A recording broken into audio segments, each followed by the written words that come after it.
ओम शांति। 17 नवंबर 2025 के बाबा के मधुर महावाक्य। बाबा कहते मीठे बच्चे, ये पुरुषोत्तम संगम युग है। पुरानी दुनिया बदल अब नई बन रही है। तुम्हें अब पुरुषार्थ कर उत्तम देव पद पाना है। ये पुरुषोत्तम संगम युग है। पुरानी दुनिया बदल अब नई बन रही है। तुम्हें अब पुरुषार्थ कर उत्तम देव पद पाना है। प्रश्न: सर्विसेबल बच्चों की बुद्धि में कौन सी बात सदा याद रहती है? सर्विसेबल बच्चों की बुद्धि में कौन सी बात सदा याद रहती है? बाबा कहते, उन्हें याद रहता है, धन दिए धन न खूटे। इसलिए वे रात दिन नींद का भी त्याग कर ज्ञान धन का दान करते रहते हैं, थकते नहीं हैं। लेकिन अगर खुद में कोई अवगुण होगा तो सर्विस करने का उमंग आ नहीं सकता है। धारणा के लिए मुख्य सार: घर घर में जाकर बाप का पैगाम देना है। सर्विस करने का प्रण करो। सर्विस के लिए कोई भी बहाना मत दो। घर घर में जाकर बाप का पैगाम देना है। सर्विस करने का प्रण करो। सर्विस के लिए कोई भी बहाना मत दो। किसी भी बात की फिकरात नहीं करनी है। गुप्त खुशी में रहना है। किसी भी देहधारी को याद नहीं करना है। एक बाप की याद में रहना है। किसी भी बात की फिकरात नहीं करनी। गुप्त खुशी में रहना है। किसी भी देहधारी को याद नहीं करना। एक बाप की याद में रहना है। वरदान: कल्याणकारी बाप और समय का हर सेकंड लाभ उठाने वाले निश्चय बुद्धि निश्चिंत भव। कल्याणकारी बाप और समय का हर सेकंड लाभ उठाने वाले निश्चय बुद्धि निश्चिंत भव।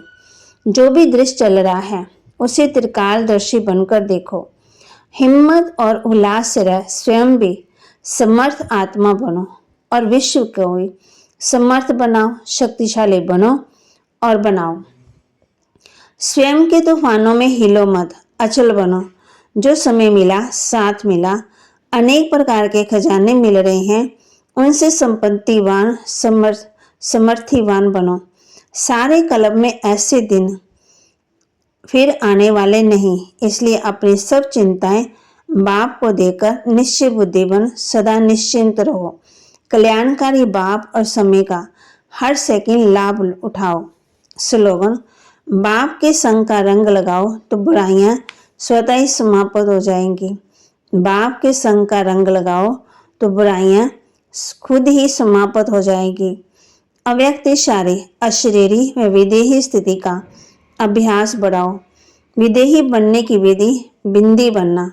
अशरीरी बनते हो, कर्मातीत बनते हो, सबकी विधि बिंदी है। इसलिए बाप दादा कहते हैं, अमृत वेले बाप दादा से मिलन मनाते, रूहान करते। जब कार्य में आते हो तो पहले 3 बिंदियों का तिलक मस्तक पर लगाओ और चेक करो, किसी भी कारण से ये स्मृति का तिलक मिट तो नहीं जाता। अविनाशी अमिट तिलक रहे। बाबा कहते हैं, अमृत वेले बाप दादा से मिलन मनाते, रूहान करते। जब कार्य में आते, कर्म करते तो पहले 3 बिंदियों का तिलक मस्तक पर लगाओ और चेक करो, किसी भी कारण से ये स्मृति का तिलक मिट तो नहीं जाता। अविनाशी अमिट तिलक रहे। तो बाप कहते हैं, मुझे याद करो तो तुम पावन बन और मेरे पास चले आएंगे। कितना सहज है, सिर्फ मुझे याद करो। और 84 के चक्कर का ज्ञान बुद्धि में है। जो धारणा करेगा वह चक्रवर्ती राजा बनेगा। ये मैसेज तो सब धर्मों वालों को होना चाहिए। तुम समझते हो भारत में ही नई दुनिया होती है। बाप कहते हैं, और किसी को थोड़ी पता है कि ये संगम युग है। बहुत समझानी मिलती रहती है, नॉलेज तो बहुत सहज है। तुम बच्चों को रात दिन सर्विस में लग जाना चाहिए। बाप कहते हैं, ब्राह्मणों के भी बहुत बड़े बड़े कुल होते हैं। पुजारी ब्राह्मण तो ढेर हैं, उनको भी समझाओ। बाप कहते हैं, माँ में कम याद करो, मैं अंश से अंश पतित पावन हूँ। मुझे याद करने से तुम्हारे भी कर्म विनाश होंगे। बाप कहते हैं, पहले लोग क्या करते थे, हाथ पर बाजू पर लिखाते थे।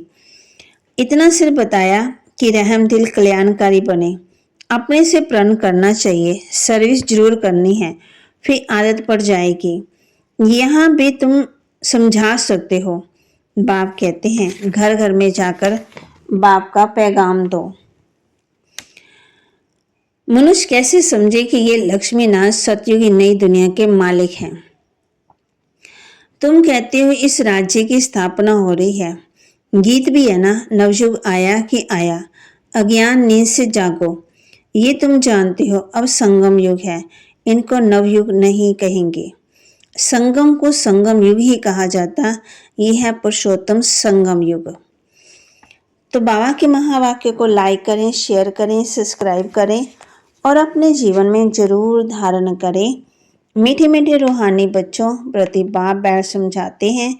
बच्चे जानते हैं परम पिता रोज रोज समझाते हैं।